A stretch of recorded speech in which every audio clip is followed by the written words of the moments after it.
Welcome to What the Duck, a podcast with real experts talking about direct spin challenges and experiences.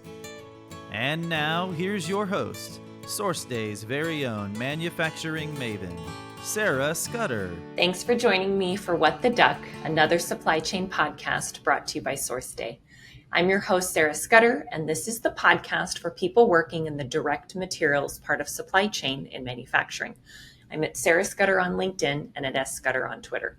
I've decided to change things up a bit and incorporate past interviews I've conducted from our LinkedIn Live events because I feel the content is good and relevant to our podcast audience. So today, here's an interview from a LinkedIn Live show I hosted earlier this year. Today, our guest is Dupre, and him and I actually met at ISM. When was that now? In May, I guess. So a couple months ago. And absolute fun, lively person. And we just hit it off. And he has such an interesting background and life story about how he came into supply chain and some of the things he's done. So thought he would be a really, really fitting guest for our show. Dupre, what I think is so interesting about your childhood, well, lots of things, but you were studying and living in Germany back and forth between the U.S. since 12th grade. So what was that like? For colleges, I looked at curriculum or schools that allowed me to use my German language and ended up at the George Washington University's Elliott School of International Affairs and got involved, thought I was going to go into the Foreign Service, worked on Capitol Hill for a senator, and then on the Senate Foreign Relations Committee during that time. So I studied German that way, and then had a chance as part of the international relations curriculum. It's kind of expected that you do something with it while you're in school, and I had a chance to spend my junior year abroad in Germany on the German-Swiss border town of Konstanz. And it was a beautiful vacation. It was like a resort-like town in the middle of the Alps on the Lake Constance, and it was great. And I met some great people, and figured, you know what, I want to come back. I want to find a way to come back. So then I finished up my degree at George Washington and found an opportunity to go back, and I got to work in the German Parliament, the Bundestag, to keep my political aspirations intact. Yeah, and we'll get to that, but you definitely have some government ties throughout your career, which I think is also really unique. You started your career as what I would call a project coordinator. I was an advisor, did some research for the senator. Yeah. Okay. To get that. So you kind of then transition those skills into more of project coordinator roles for two separate companies. So tell me about those experiences, because very, very different than working in government. They are. After I finished my stint in the Bundestag, I went to go work for a company in Berlin that was founded based on former East Germany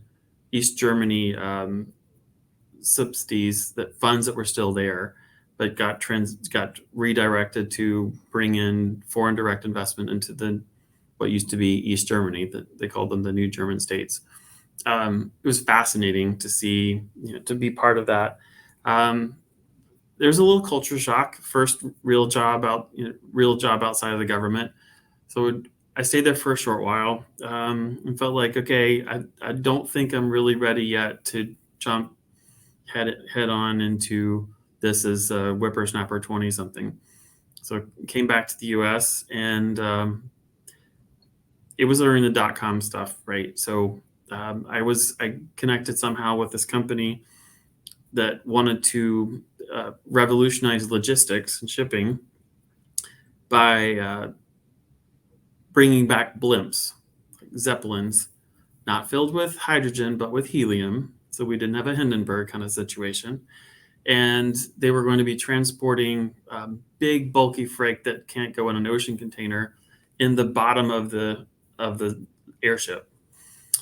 And so I got to I got to learn. My eyes were completely open to international logistics. From there, I wanted to get more involved into organizing, making things were organized and routine and so forth, and got an opportunity to be part of IBM's PC division. Also using my language skills, actually, with all the software that gets preloaded into a ThinkPad. I worked with our development teams to make sure every language matched the machine that you ordered, and there were so many moving parts trying to keep them organized. And if we had to change some software because it was causing problems, I was trying to make sure to keep all that stuff straight, making sure, hey, you agreed to this change. You told us this change. Don't put in the old stuff, please. And so it was neat. And I went down this project management train. However, through the PMI training for their certification, I discovered a part of the PM body of knowledge that included project procurement. And in many ways, it changed the way I wanted to direct my career. Best boss you've had and why? One of my definitely the first best boss I had was the one that said I had the right skill sets and I should go into procurement. He was awesome. If he's listening, we thank you. And then I think one of my next favorite bosses was at Delta Airlines. She had a CPA plus the ISM's CPSM credential. If you haven't looked at it, ISM is a great place to get that credential. It's a hard set of exams, but it's worth it. And she believed in me. She said, "Hey, she asked me, so what? What am I looking at? Why should I look at it?" multiple times. And it taught me to make sure I'm coming into a management presentation with a compelling story for taking action. She has a sense of humor, but she can be funny, but she can be serious too. And she had a genuine heart that was to help bring up the best in her people, but also make sure that Delta was successful. Worst boss and why? And we don't need to call out names here, but what was the disaster boss that you've had in your career? I guess some bosses that tend to think about just themselves. They tend to think about everyone needs to make sure that I succeed. I don't really care about I don't care less about the company. I care less about the organization. I just care about me. Versus being a leader.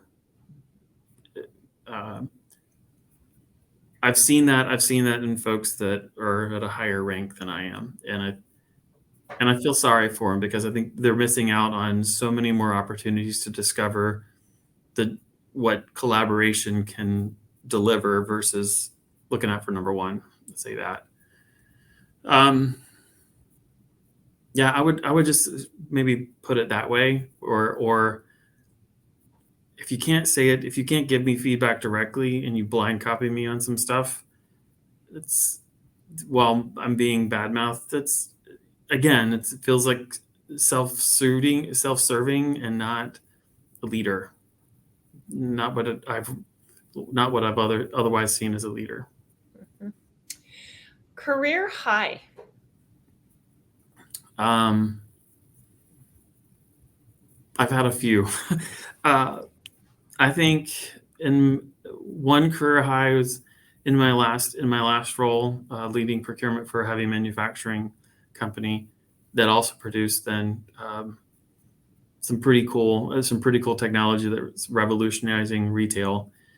Is that my team got through COVID, and through our 3 manufacturing hubs, they only had a line down maybe 8 hours in 2 years throughout COVID. And we were able to use mode shifting to generate cost savings also through COVID.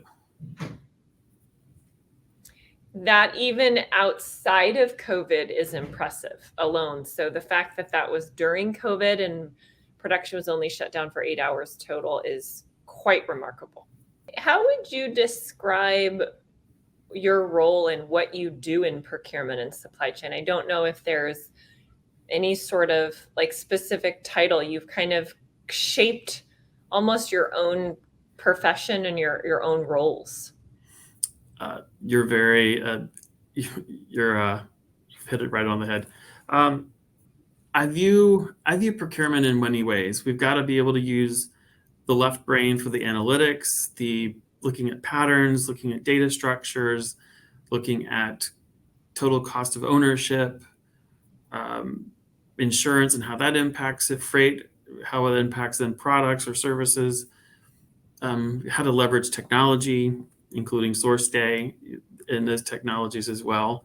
At the same time, we need to be able to use our right brain in terms of collecting requirements, asking the 5 whys. Why do you need this? Why do you need that?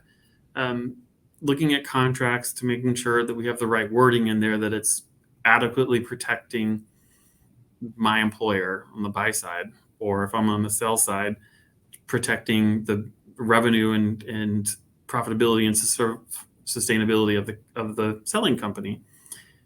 So I see it that way, but I also see it as far as being a subject matter expert or an advisor to my stakeholders to help them see, yes, you've done it this way, but do you understand that there's other ways to do this that can reduce cycle time, that can simplify who you work with so you don't have 10 companies to pick from, that has better pricing, that has easier ways of doing business, that actually has technology to see things.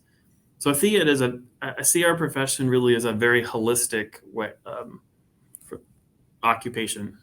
And I've taken on responsibilities within procurement for temp staffing, for P cards, for garbage collection, delivering wheels and brakes to the Delta Airlines planes so that they can leave the gate.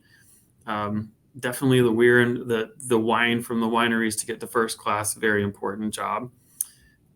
Those types of things. And now I get to make sure that our Invisalign product gets to the doctors and these patients to make them have that smile that they always dreamed of. So I have to give a shout out. So I was born and raised in California, lived there for 38 years until I packed up and moved to Austin to join the SourceDay team. And I spent a lot of time living in Sonoma County wine country. So for all of those listening today, I want to clarify that is the real wine country. I'm not sure you can ever beat wine grown and made in Sonoma County. We'll have to take on a bet here. Anyone else thinks they have wine that can beat something made in Sonoma County? Drop it in the chat and tell us. We'll get a list going. So Dupre, you towards the latter half of your career, it seems like you've been focused more on the logistics side. At your last company and now at Align. So would like to have you kind of describe and talk through what that looks like, because I think logistics is something that can be kind of foreign and scary to people that haven't worked in logistics before. And then we add COVID onto that, and there's just been so much craziness happening. So maybe kind of walk us through, what does somebody in logistics do, and how are you adding value? Well, I would separate it into 2 pieces. Logistics as far as operations, and logistics as far as category management and sourcing. And oftentimes in companies, they're structured in a way that they get to be one and the same. My last company, I oversaw both.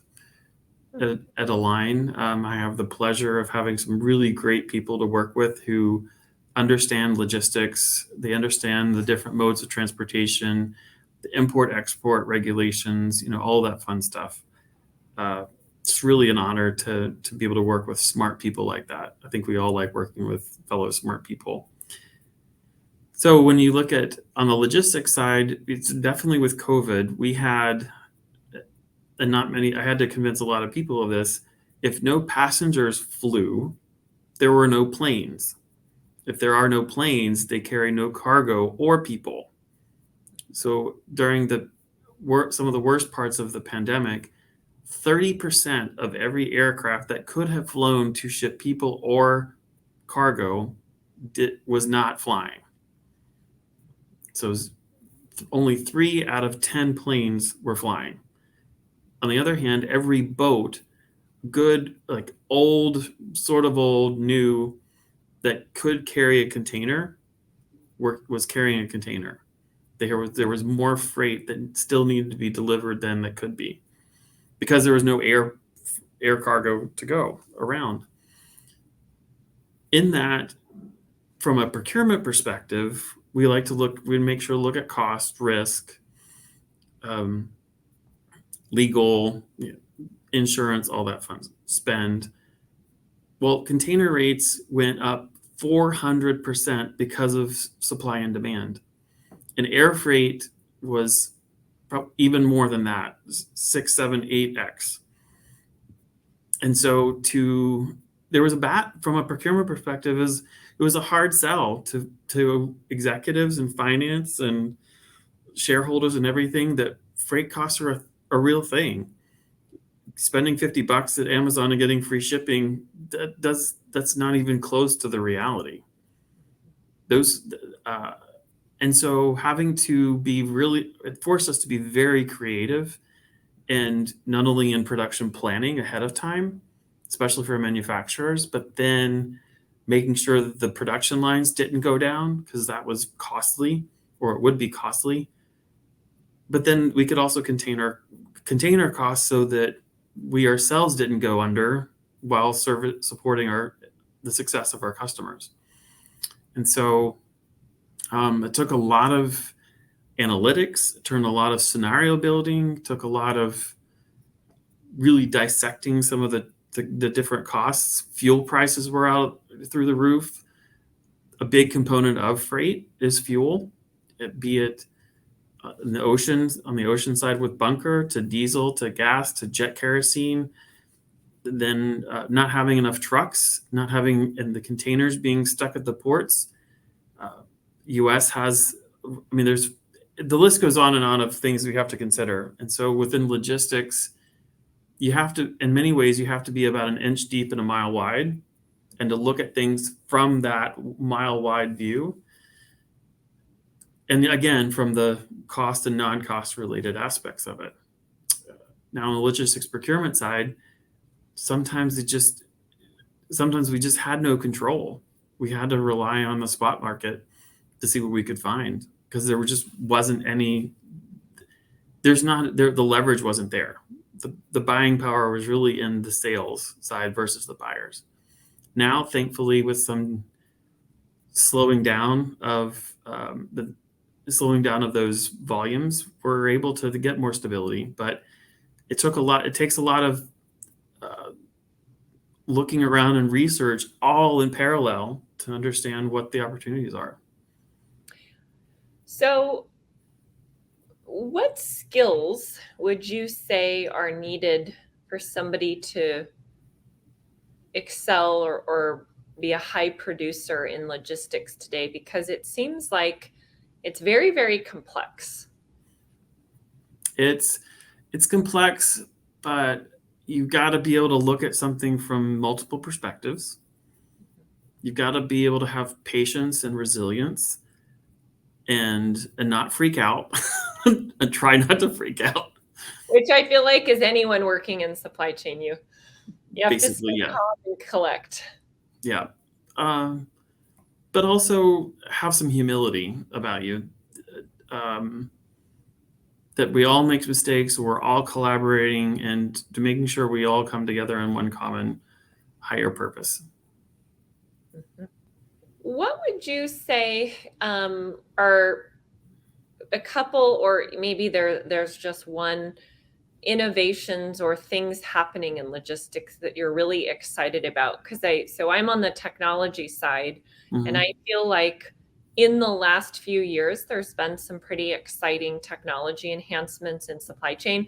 I'm not as involved in the logistics side, so would be curious to get your feedback on, anything that's kind of groundbreaking happening in the industry. There's definitely a lot more focus on technology and logistics, data analytics, freight procurement is not. We're not buying office supplies. The cost structure is complicated. So data analytics, machine learning, business rules for scenario building on a route, be it from different things.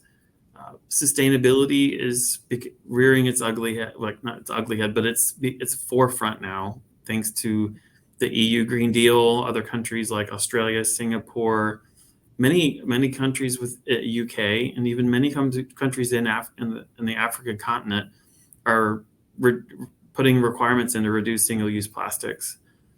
Now with the evolution and research into sustainable air fuel, they're changing the commercial airlines and freight forwarders and actual air cargo companies are changing the way that they do business. They know that carbon emissions are coming from their assets, from their trucks and planes.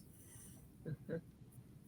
Yeah, it's interesting. Sustainability is obviously a very big topic, but I haven't necessarily equated sustainability with freight and logistics maybe as much as I should, but it sounds like there's a lot happening in that space.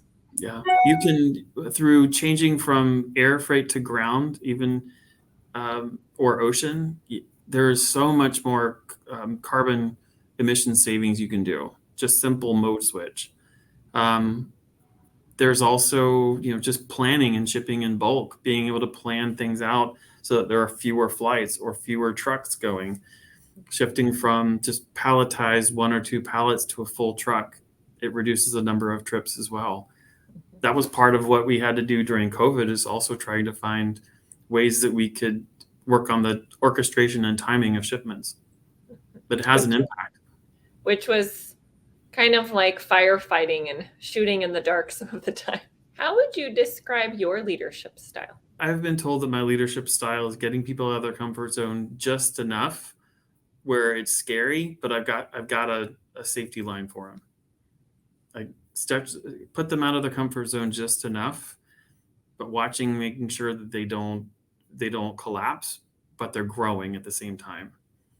I also believe in sense of humor and having a sense of humanity about it, and praising as much as I can, and then on the other side, do the other firm conversations in private and not in writing, if I can help it. How did you start gaining leadership experience? I know it's something that can be a challenge, especially someone like me who I've worked in startups, small teams, small environments. It's not always easy to be able to move up quickly where you have the opportunity to manage teams of people. I did it outside of work, actually. I did it through volunteer work. I was a member of the JCs, the Junior Chamber International, and got to work on some volunteer projects. One was running a steeplechase, a horse race on the same day as the Kentucky Derby. I had a volunteer team of about 60 people, and on race day, it was raining sideways. I mean, so hard. I was scared that these $500,000 horses are going to flop over and break a leg or something. Every TV in the VIP tents was going out because of power gone out, except for one. And we needed our major sponsor still didn't have a TV to then see the live video of the horses running around. And the owners of the land with whom we did this event lent their TV so that at least that sponsor could see the race. So I learned from there how to write a business plan, how to set goals, how to work with people of various personalities and backgrounds, and they weren't getting paid. They weren't being paid. They were doing this out of a belief in a higher purpose. Yeah, I feel like if you can manage unpaid people, you can manage paid people. What is next for your career? What have you not tackled or done yet that you're looking to do? Good question. I think in terms of really pursuing down the avenue of procurement and analytics, data analytics, AI, those skill sets are even more, they're becoming every day, they're more and more in demand within our profession. Harnessing that, getting more and understanding more in the sustainability and supplier diversity space now that it's a global thing. Supplier diversity is not just a GE generated thing that the US government adopted. Leading some of those types of things be next. All right, so we're going to move into our Spitfire round where I'm going to ask you some questions and you're going to respond with the first word or phrase that Okay. comes to mind. Accomplishment you are most proud of. Preventing shutdown of the Atlanta airport. Quality you admire most in yourself. Authenticity.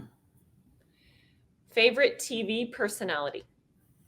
James Bond. More movie, but What are you binging?